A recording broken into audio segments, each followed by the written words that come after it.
In this lesson, I'm going to talk about the dermatoses of pregnancy. I want to start by talking about the different categories of skin disease and then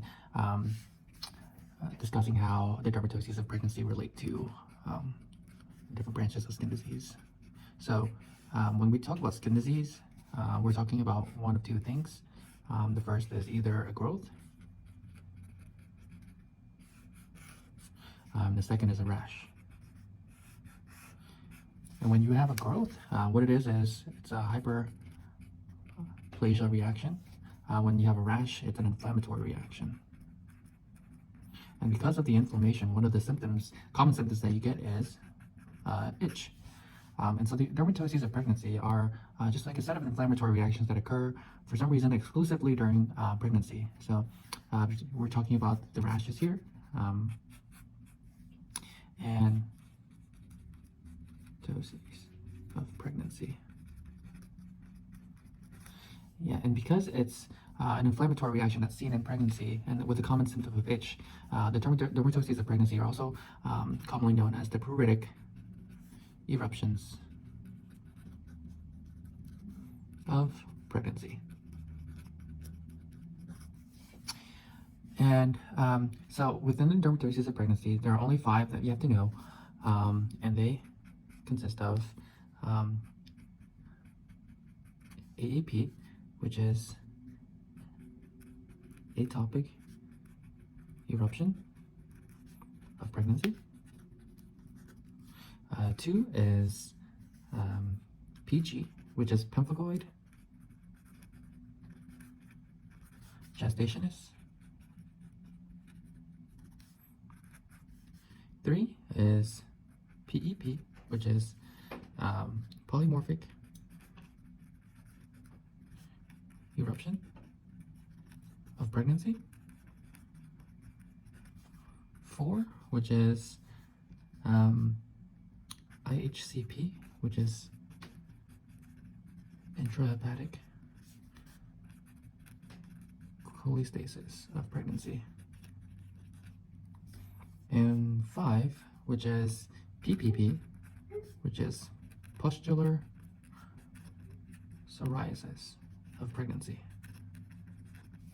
And so why is it important to have an understanding of these dermatoses? Well, it's because when you're seeing pregnant moms in your OB clinic and they come with a symptom complaint, you want to be able to recognize which one of these actually have risk to the fetus or baby and to mom. And so of these dermatoses, PG, I'll start here, PPP, and IHCP actually pose a risk to fetus and to mom. And so when you see these conditions, or if you see these conditions, the way you can think about it is in 2 ways, by the type and distribution, or in 2, by the timing that they come about in terms of how far along mom is, the gestational age. So if we look at the type and distribution,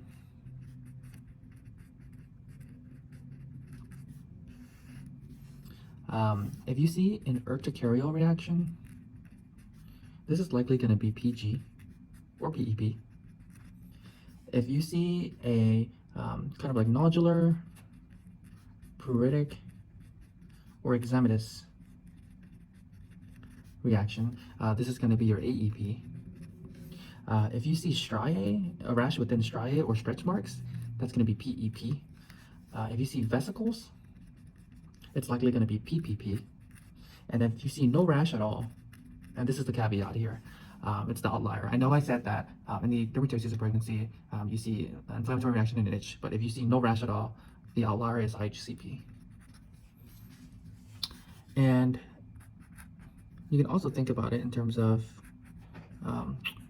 when the rashes appear. So if this is your first trimester, second trimester, third trimester, and postpartum period, you can categorize this, the diseases based on when they appear. So starting from the first trimester to the end of the second trimester, this is when AEP typically appears. And then starting from the start of the second trimester to the end of the third trimester, that's when you see PG. And then in the third trimester, this is when you can see IHCP or PPP. And then at the end of the third trimester, to kind of the immediate postpartum period, this is when you can see PEP.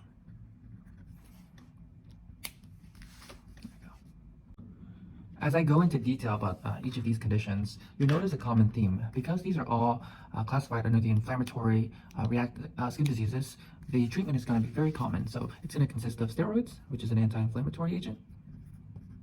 It's going to consist of antihistamines, which relieves the symptom of itch. The first disease I'm going to talk about is pemphigoid gestationis, and the second one will be polymorphous eruption of pregnancy. And the reason why I'm doing this is because they just appear so similarly in terms of their appearance, and it could be tricky distinguishing one from the other. So I'll put them side by side so that you can see the key features next to each other. So first we'll talk about PG, pemphigoid gestationis. And what is the pathophysiology of PG? Well, what it is it's antibodies against the epidermis, maternal epidermis, and placental epithelia, which consists of the amnion and the chorion. This is rare, occurs in about 1 to every 10 to 50,000 pregnancies. How will the patient appear? Well, the patient will, if they get this rash, they'll be in their second or third trimester. They're going to present with intense pruritus and a rash. And the rash will be urticarial, consisting of papules and plaques. And then the urticarial papules and plaques eventually progress to the point of forming tense blisters.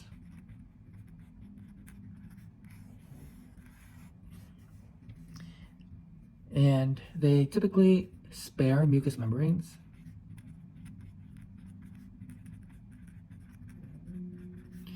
And surround the umbilicus.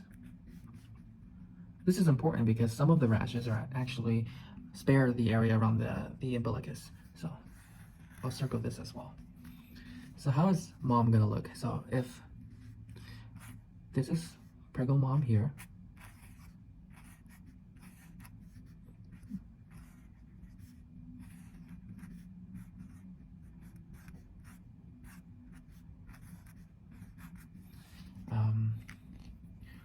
her rash will start in the trunk area or the umbilical area and kind of surround the umbilicus and spread out from the trunk towards the extremities.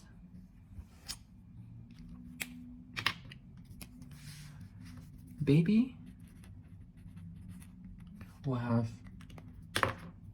increased risk of prematurity,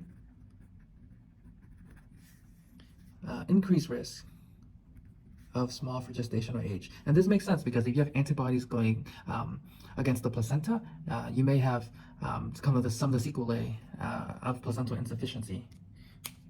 So it's important to note that there is no increased risk of miscarriage.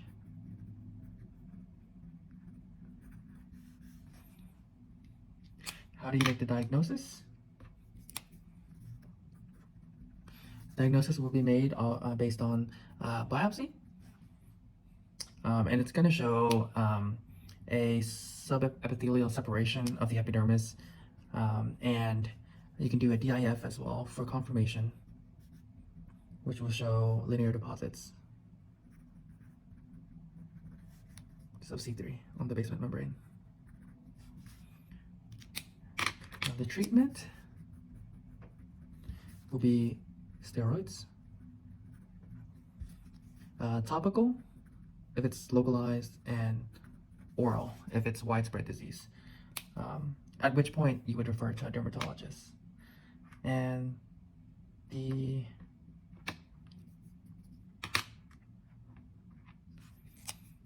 for the prognosis, there's a risk of neonatal PG, high risk of recurrence in subsequent pregnancies. can also recur in the postpartum period with OCP use. And something to look out for is autoimmune thyroiditis in mom. All right, the next disease I'm going to talk about is polymorphous eruption of pregnancy, so PEP.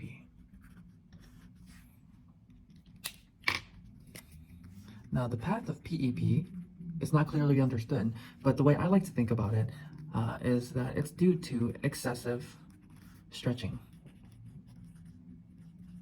And in the stretching, you have exposure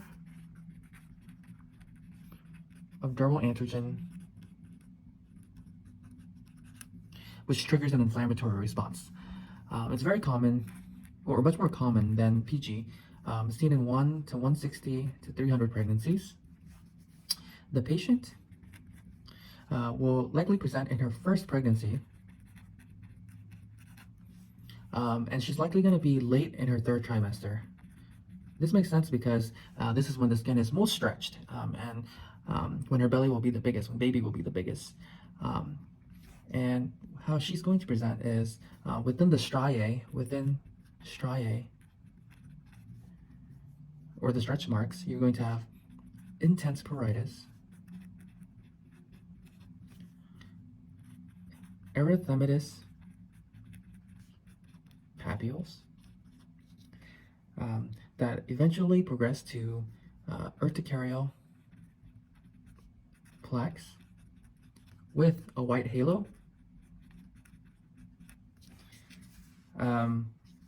which can eventually develop into polymorphic lesions, including targets, vesicles, and erythematous patches.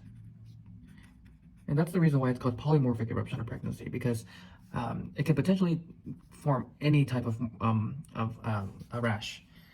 And another thing to note is that it spares the periumbilical area.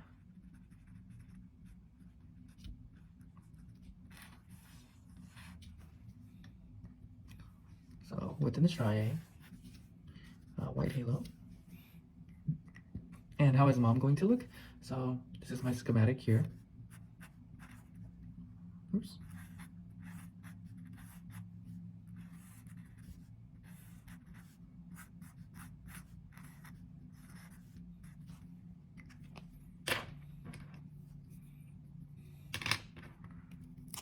Her rash is going to spare the periumbilical area and spread outwards from the trunk.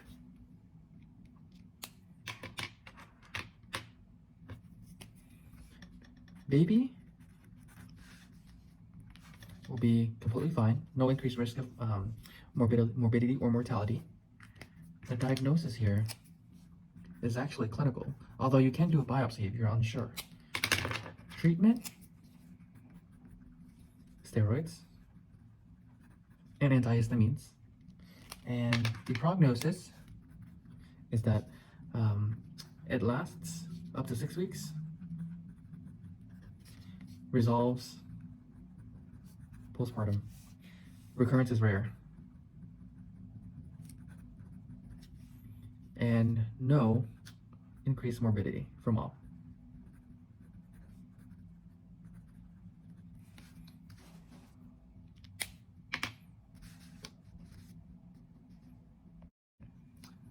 Moving on, we have the atopic eruption of pregnancy, AEP.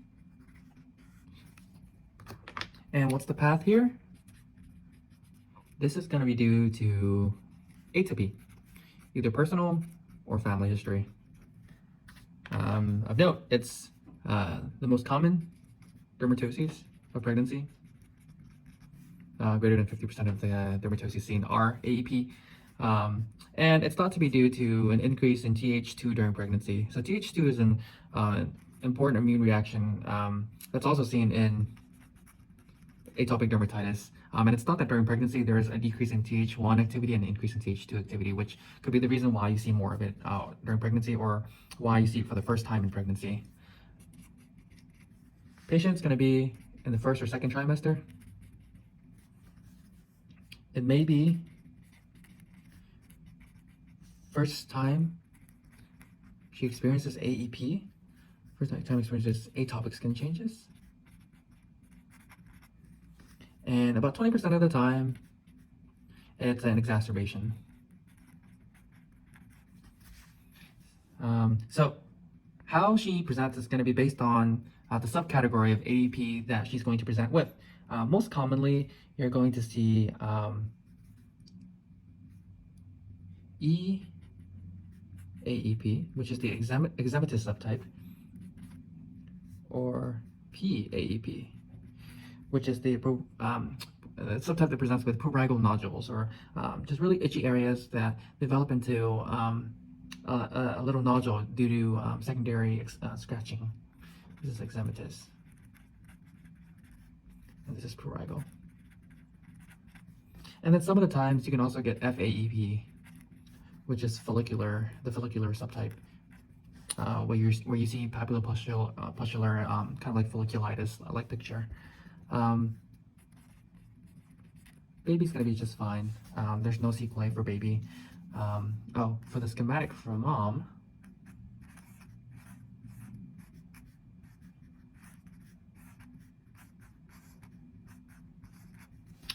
how she'll present is very common to the atopic dermatitis seen outside of pregnancy. So in the flexural surfaces, you'll get the rashes there.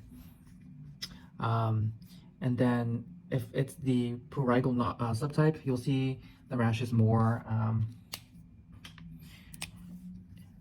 on the extensor surfaces, commonly on the extensor surfaces of the lower extremity. And then the follicular subtype can occur basically anywhere where there are hair follicles. So basically it just encompasses everything else.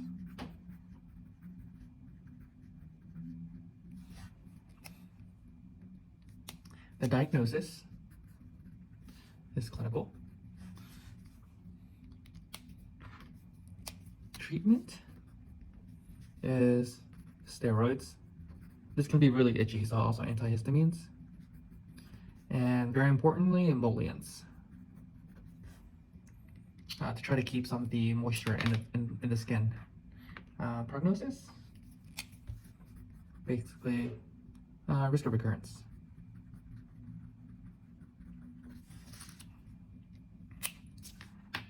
All right, next is pustular psoriasis of pregnancy, PPP. And the pathophysiology here is that it's believed, or is genetics. So in psoriasis, there's a pustular subtype, and basically in pregnancy, there's a possibility that you get the pustular subtype. So the patient is going to be in the 3rd trimester.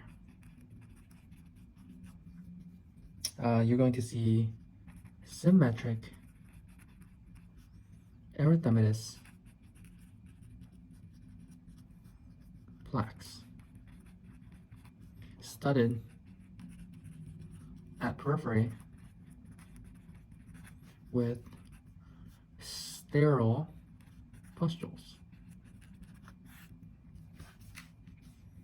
that usually spare hands, feet, face, and can present with oral esophageal erosions.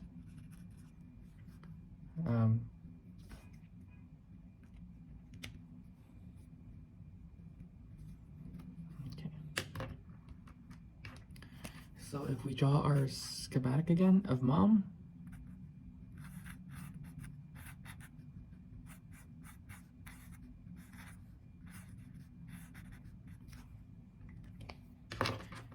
she will have just sterile pustules everywhere, sparing the hands, the face, and the feet. Diagnosis, or I'm sorry, first we'll talk about the rest of the baby. Increased risk of miscarriage,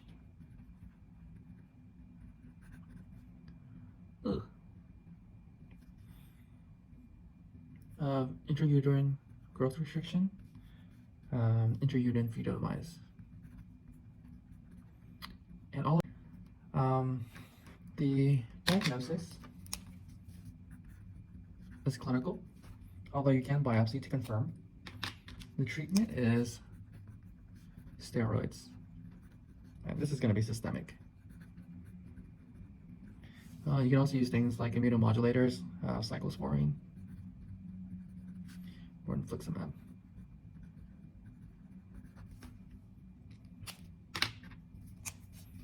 Prognosis, it remits postpartum,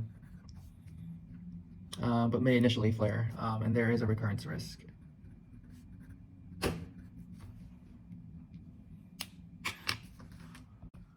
Finally, we're going to finish off with IHCP, intrahepatic cholestasis of pregnancy. The path here is going to be due to, it's unclear as well, but it's going to be, the way you can think of it is due to increased maternal sex hormones, which have a role in cholestasis. So increased female sex hormones, which lead to cholestasis. It's more common in cold months for some strange reason. There may be some underlying liver disease, and a lot of it is just due to genetics. So your patient is going to have either less than 1 to 27.6% risk. And it really comes down to what your ethnicity is. So interestingly, the Aracanos Indians in Chile have the highest incidence. Patients going to present with pruritus. It could be mild, or it could be intolerable. It's going to involve the palms and soles. Worse at night.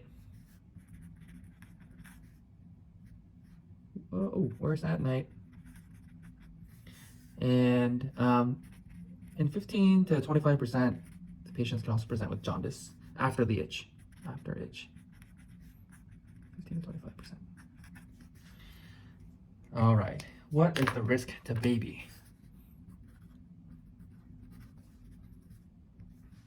So, because of the increased bile acid in maternal circulation, it can accumulate in the fetus and in the amniotic fluid, and because of that, this can lead to increased risk of fetal demise, intrauterine fetal demise, increased risk of preterm delivery, increased risk of neonatal ARDS, and increased risk of meconium in the fluid.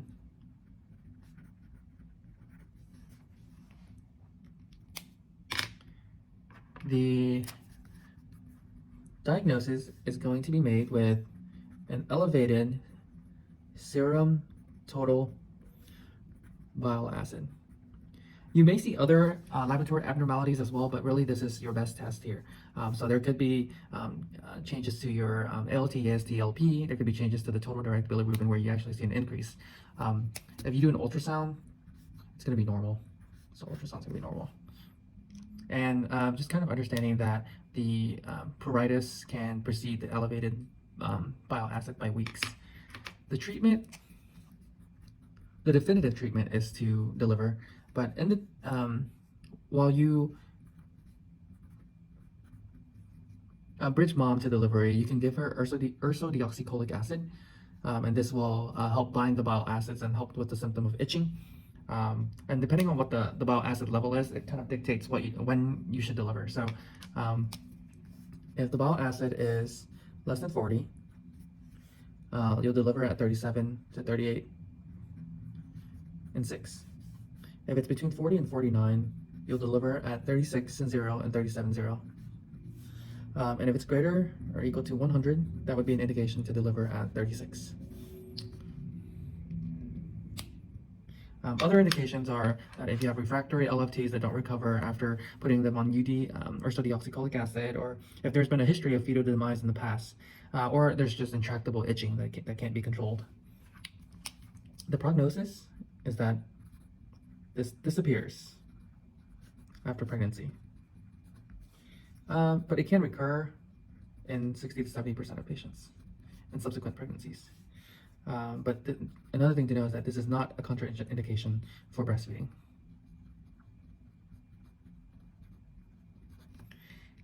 And just to wrap it up, this is how mom will look. So going back to our schematic.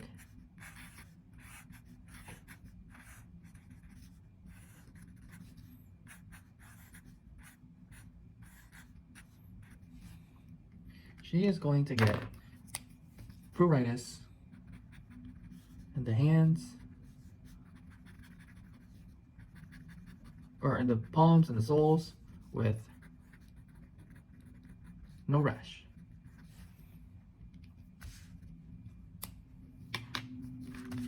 Okay, so to sum it up,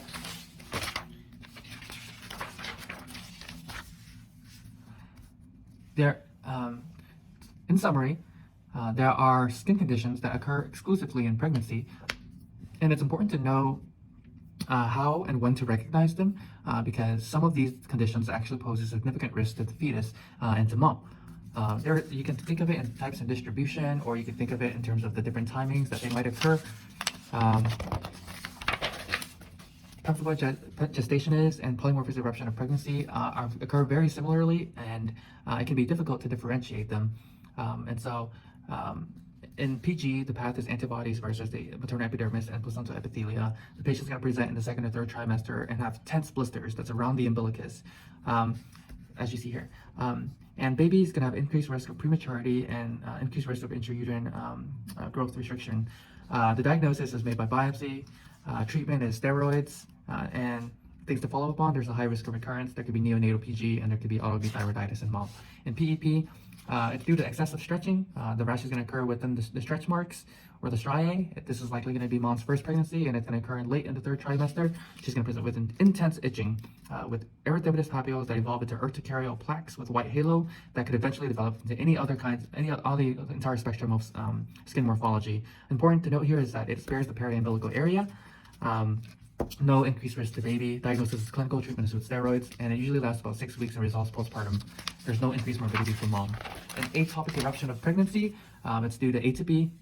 It's most common dermatoses of pregnancy. Mom's going to be in her first or second trimester. It may be the first time she experiences these skin conditions, but 20% of the time it's actually due to exacerbations. Things to note that there are different subtypes, and this can present differently.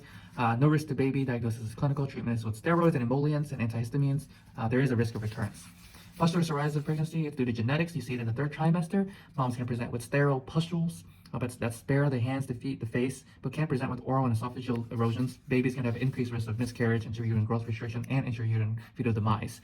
Diagnosis is clinical. Treatment is with steroids, systemic steroids, and if that doesn't work, you can try cyclosporine or infliximab. This remits postpartum, but there is a recurrence risk. IHCP. This is due to increased female sex hormones that result in cholestasis. It's more common in cold months, and there's a large genetic component. Patient is it's more common in Arakanose Indians. Patient's going to present with either mild to intolerable pruritus that's worse at night, that involves the palms and the soles. Usually it has no rash. There could be jaundice though after the occurrence of the itch in 15 to 25%. Baby has increased risk of IUFD, increased risk of being preterm, neonatal ARDS, and increased risk of meconium fluid. The diagnosis is by increased serum total bile acid. The ultrasound is going to be negative. Treatment is either symptomatic with ursodeoxycholic acid, and the definitive treatment is with delivery. And so the treatment depends on the level of bile acid that's seen in maternal circulation. Prognosis is that it disappears after pregnancy. It can recur in 60 to 7% of patients. This is not a contraindication to breastfeeding.